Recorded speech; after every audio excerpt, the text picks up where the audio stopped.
네, 안녕하세요. 엘더입니다.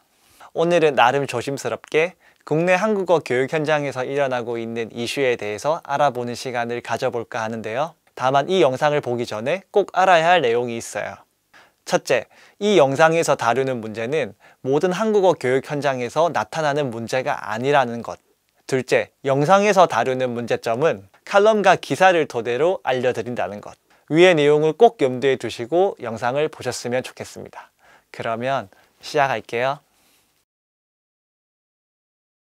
언어교육원에서 근무하는 한국어 교원은 대외적으로는 강사지만 고용부와 노동부 등에 알아보면 한국어 강사는 교육법상 강사가 아니라 일반 노동자에 해당된다는 사실을 아시나요? 한국어 교원이 강사인가? 일반 노동자인가? 이 내용이 왜 중요한지에 대해서 잠시 설명하자면 강사라면 기간제 근로자로 2년 이상 초과해서 근무를 할 수 있어요. 그런데 일반 노동자일 경우 기간제 및 단시간 근로자 보호 등에 관한 법률에 의해 2년을 초과해 기간제 근로자를 고용할 수 없도록 규정되어 있습니다. 간단하게 말하자면 2년 이상을 근무하면 무기계약직으로 전환되어야 한다는 말이죠.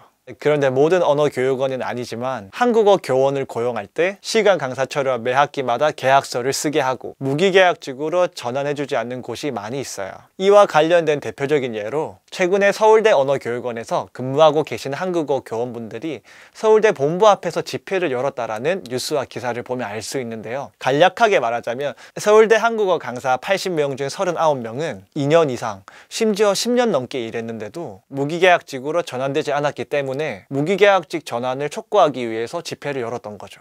현재는 서울대에서 언어교육원 강사들의 무기계약직 전환 논의를 진행 중인 것으로 전해지고 있는데요. 좋은 결과가 나와서 서울대를 시작으로 다른 곳에서도 무기계약직 전환이 이루어지면 좋겠습니다. 자, 물론 고용 불안이 어느 정도 해서 되더라도 모든 문제가 해결되는 건 아니에요. 왜냐면 무기계약직으로 근무하고 계신 한국어 강사분의 인터뷰를 보면 학생 수가 줄어서 12시간밖에 수업을 못한다고 하면 저희가 봉급이 최저시급이 안 돼요. 자, 라고 나와 있듯이 수업 시간을 제대로 받지 못한다면 한국어 교육으로만 생계를 유지하는 게 정말 힘들기 때문이죠. 그래서 수업 시간을 보장해 줄 수 있는 방안도 꼭 필요한데요. 현실은 여전히 고용 불안전이 해결되지 않은 상태에서 수업 시간도 제대로 보장받지 못하면서 근무하고 계신 한국어 교원분들이 정말 많으세요. 자, 예로 근로계약을 3개월에서 6개월마다 수업 시간을 15시간 미만으로 계약서를 작성하게 하는 거죠. 또한 강사료도 평균에 못 미치게 주거나 아예 근로계약서를 작성하지 않고 근로를 하게 하는 곳도 있다고 합니다. 이와 관련된 내용들을 볼 수 있는 URL을 밑에 첨부해 놨으니까 읽어보면 더 자세하게 알 수 있을 거예요. 이러한 문제들을 해결하고자 청와대 국민청원에 한국어 교원을 고용하는 기간에 대한 관리 및 감독을 전문적으로 처리할 수 있는 담당 기관을 만들어 달라는 글이 올라오기도 했습니다. 자, 이렇게 오늘은 조심스럽게 국내 한국어 현장에서 일어나고 있는 이슈에 관해서 알아보는 시간을 가졌는데요. 첫 부분에서 말한 것처럼 모든 국내 한국어 교육 현장에서 나타나고 있는 문제가 아니라는 점과 위에서 언급된 문제점들을 천천히 개선해 나가고 있는 곳들도 있다는 점을 알아주셨으면 좋겠습니다.